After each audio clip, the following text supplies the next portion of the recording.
Voilà, bonjour à toutes et à tous pour la construction de ce dual très compliqué.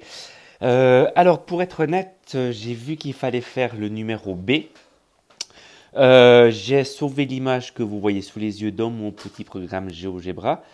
J'ai passé un bon moment, hein, une bonne heure pour mettre tous les points pour que la vidéo soit bien préparée et je viens de me rendre compte à l'instant que j'ai fait en fait l'exercice C à la place du B. Bon, pour la méthode générale, c'est pas très très grave. Voilà, je vous verrai bien demain. Peut-être que je suis en train de vous expliquer ça alors que j'aurais refait une vidéo explicative pour la partie pour l'exercice B. Dans ce cas, tout ce que je viens de dire là maintenant n'a pas tellement de sens. Et si j'ai pas eu le temps de faire la vidéo explicative pour la partie B, regardez cette vidéo explicative basée sur l'exercice C, mais qui pourra évidemment vous servir sur la partie B. C'est que d'habitude, on ne demande pas aux élèves de faire ce dessin, enfin le numéro C.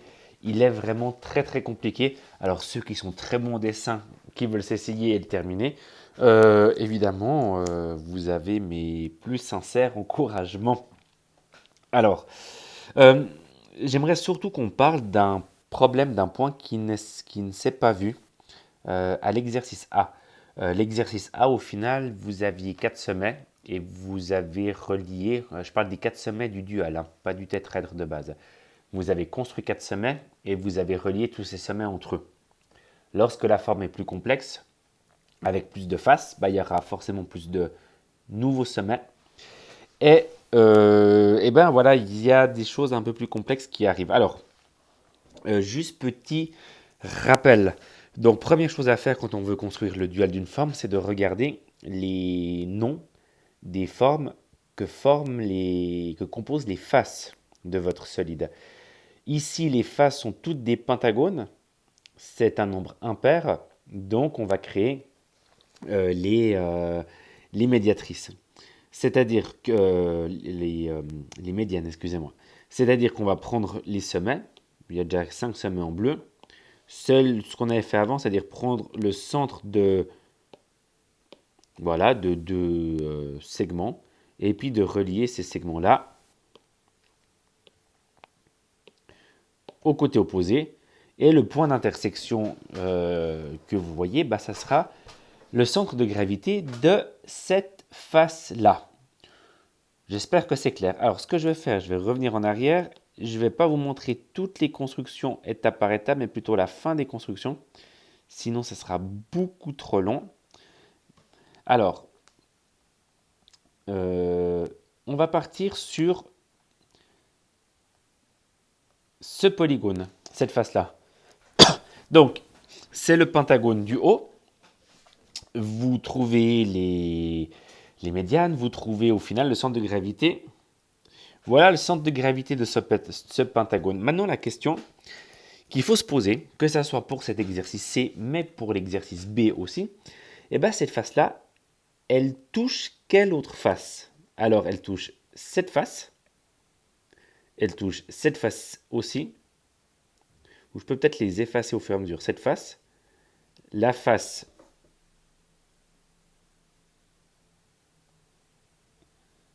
cette face, cette face et cette face-là. J'ai juste un souci avec cette face.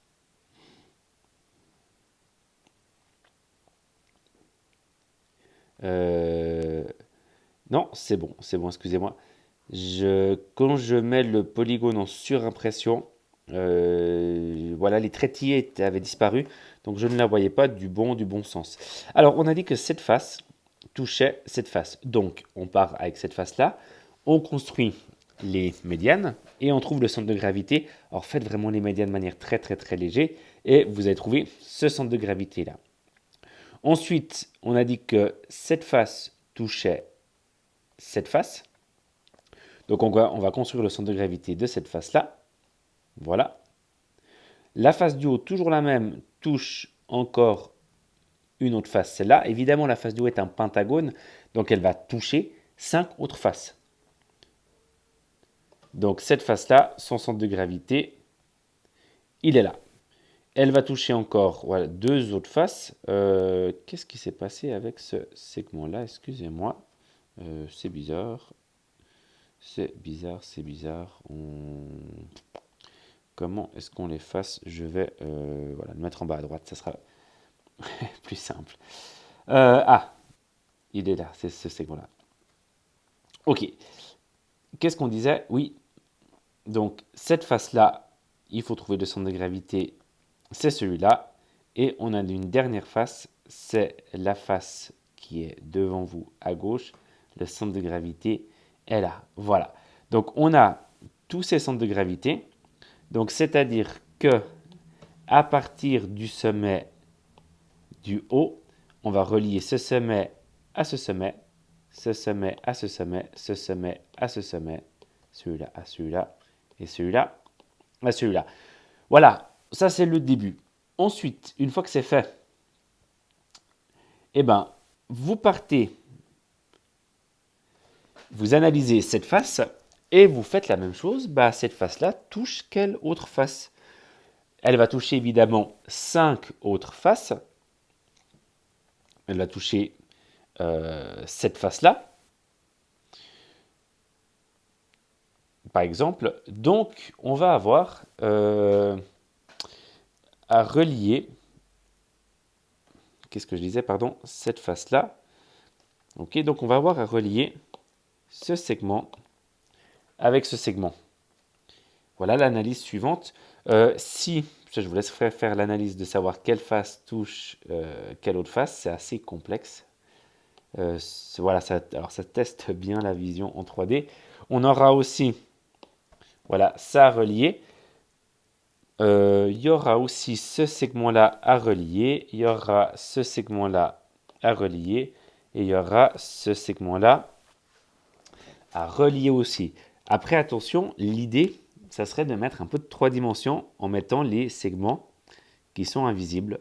C'est-à-dire ces segments-là sont des segments qui sont derrière le dual. Alors, je ne sais pas où est-ce que ça donne. C'est le début du dual du dodécadre régulier.